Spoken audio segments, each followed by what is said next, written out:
What is up, everybody? It's your favorite human. I am back with another awesome video. Today, whenever you see me make a video like this, just know that it's something serious. Just know I have something to talk about. Just because I titled this video, let's talk about Deadpool and Wolverine. The last time I did this was a year ago when I talked about Black Panther Wakanda Forever. I do a lot of movie reviews, but just know when I title a review, let's talk about, just know that it is something that deserves that extra oomph, if you understand what I'm trying to say. So yeah, Deadpool and Wolverine. I can't stop smiling and I won't stop smiling. Last night when I went and saw see this movie with some friends, yo, I need to say to you right now, if you're gonna watch this movie, don't watch it by yourself. Watch it with some friends. So, the plot. What is this movie about? So, Wade is taken away from his universe by some TVA agents, led by Mr. Paradox, who explains to him that throughout the multiverse, there are beings called anchor beings. Now, what are those? They're beings that if they die, their universe dies. He further explains to him that his universe's version of Wolverine, or Logan, is dead, so Wade's universe will soon cease to exist. He then offers Wade a spot in the main universe, which is 616, or main timeline 616. Upon hearing that, Wade became frustrated, stole a tempad, which is a device that allows you to travel through space and time. Like, again, you need to watch Loki to understand that. Travel through space and time and different universes in search for a Logan that can help him fix his timeline. When he found him, it turns out to be the worst Wolverine, according to Mr. Paradox. But Wade makes it work, and together they set out to save his timeline. The pros. What I liked about the movie, right? Buddy, the fight scenes were something awesome to look at.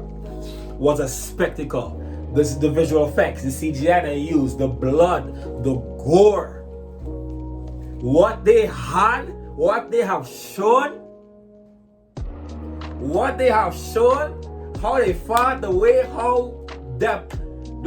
how Dr. Paradox pruned, again, watch Loki, pruned Logan and Deadpool into the void to be eaten by a lion. Again, watch Deadpool to be eaten by a lion. And me dogs start fighting. The way how Wolverine is revealing claws and get up on all fours and start running towards Deadpool like an animal, buddy. I was like, yo, I couldn't scream hard enough because I did so much screaming in this movie.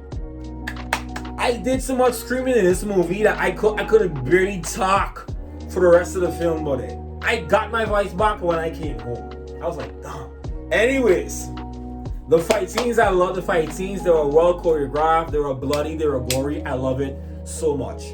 So damn much. Oh gosh, whoever.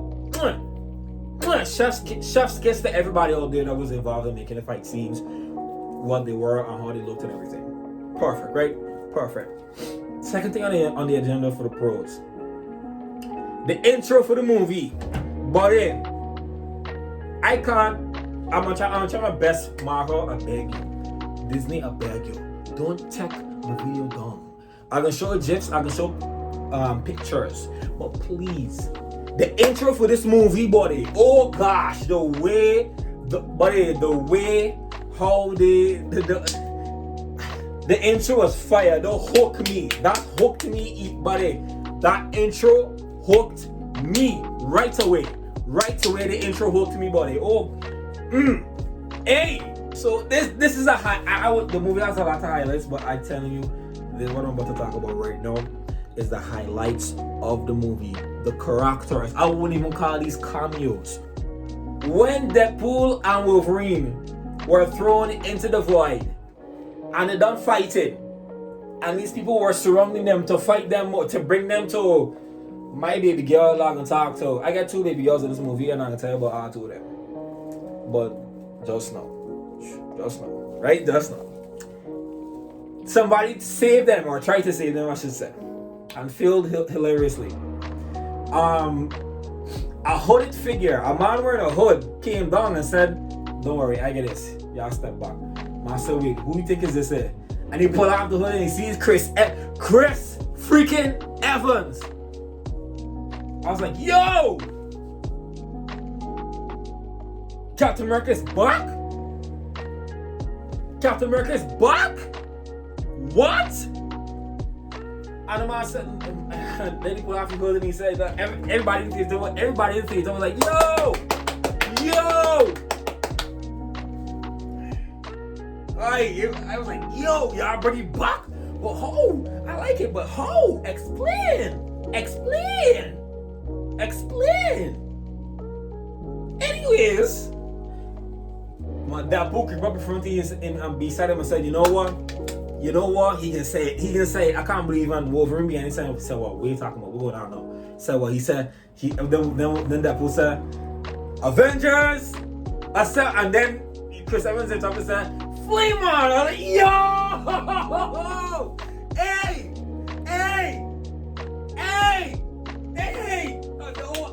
Me voice! Hey! Buddy! I said, "Flame on!" I was like, "Yo!" I was waiting for 16 years to see this man on screen again as the Human Torch. And he brought him back just for pyro to observe his flame powers and then throw in and capture them, and they brought him to Cassandra Nova. Cassandra Nova, if you don't know. Let me calm down. Cassandra Nova, if you don't know. Alright? It's Professor Xavier's sister. And then she said, "You know what? He's dead. So I bring y'all here. Y'all are my prisoners. Y'all get two options. Y'all could either choose to get eaten by Elias or serve me. We all gonna do it. Choice is yours. Right? So, me dog said, "No, I just want to go home. I just want to leave." Then Deadpool starts. I'm gonna leave the pros and cons. But anyway, let me move on. They escaped a big fight that would have killed them, in my opinion. And then they landed in a place in a forest, in the wilderness somewhere that had a hideout. And when they were in the presence, they were in the freaking presence of Elektra from Deadpool, from Daredevil. This my girl. Elektra's my girl. Elektra better than Wonder Woman. Mic drop. If I had a mic, I'd drop it right now. There's like, X-23 from Logan. Cool. Then Blade. No. Yeah, but not in the order, but Blade. What is? Hey! I was like, yo, Blade? How y'all doing this, Marvel? Blade is in Marvel, yes, but he isn't a part of Fox. But Blade? Yo! And then the man showed somebody talking and coming out, and you see a car glow. I was like, hell no. Y'all didn't bring me Dark Gambit and to see his stunning freaking Tatum. Yo! That is a fan cast. He was supposed to play Gambit years ago.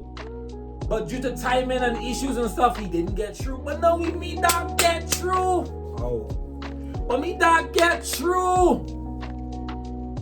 My voice. I'm missing anybody? Oh yeah, the Shadow Hulk. He didn't help them, but I had a scene in the movie where Deadpool was looking for the right Logan, and he found Logan. He said, "Yeah, this is the one." And then Logan just shing, and then the reflection he saw Hulk, and Deadpool turned around and was like, "Oh gosh!" Like, bye, yo. That was it. The way how Cassandra Nova is do she walk, buddy? The way how Cassandra Nova, I gotta get done. The way how Cassandra, let me come close. The way how Cassandra Nova is read people's minds. She isn't in a wheelchair. She isn't confined. The way how she's read people's minds. The way how she's put fingers in your head. Imagine your head is just silly putty. Imagine your head is just goo. Imagine your head is Play-Doh. Imagine your head is slime. She pushes her fingers in your head and massaging it. You see her fingers moving right under your skin. And she pushes her fingers through your eyes, your nose, your mouth, and she just talking. They get a scene where she just talking to Dr. Paradox, and she put your hand inside here from your head and push it out in front and hold you on the ground and drag you. Yo! Get on to the cons. Well, I hate Deadpool in this movie. I like him. This Deadpool was cracking way more jokes. He was a bit more annoying. It seemed like everything that he had some heart-wrenching scenes in a way, but I had some scenes where it felt like most of his scenes were just jokes and one-liners, and he had to tone it down. He had to tone it down. Like he had to tone it down, man. Come on. The CGI. There were some scenes in this thing that, like, there were some good scenes and there were some bad scenes, as I wrote down here, but the CGI was hit and miss. I like the movie, I love the movie, but the CGI was hit and miss. I'm not gonna lie, the CGI of this movie was hit and miss. They put more attention into detail for the zombie floating head variant for Deadpool. I forget what name from the comics. More than like Wolverine's mask, for example. Deadpool's, I can't understand. His eyes are CGI because Deadpool is very expressive. So whenever he opens his eyes or squinted, his eyes are CGI. So you can't do that in real life. So his eyes are CGI. I understand that. But it's the first time we get a live action Wolverine mask. And to see Logan put on a mask was cool. Yes, he put on a mask. It was cool. It was good. I like it. I love it. But the way I would look at some scenes, it just looked like he could say, yeah, indeed he had the mask on for some takes, a real life mask. Yes, I understand that. But the eyes were CG, and just because the eyes were CG, it made me think just to cut corners and costs and put this movie out in time. Then in most scenes to put the whole mask in CGI.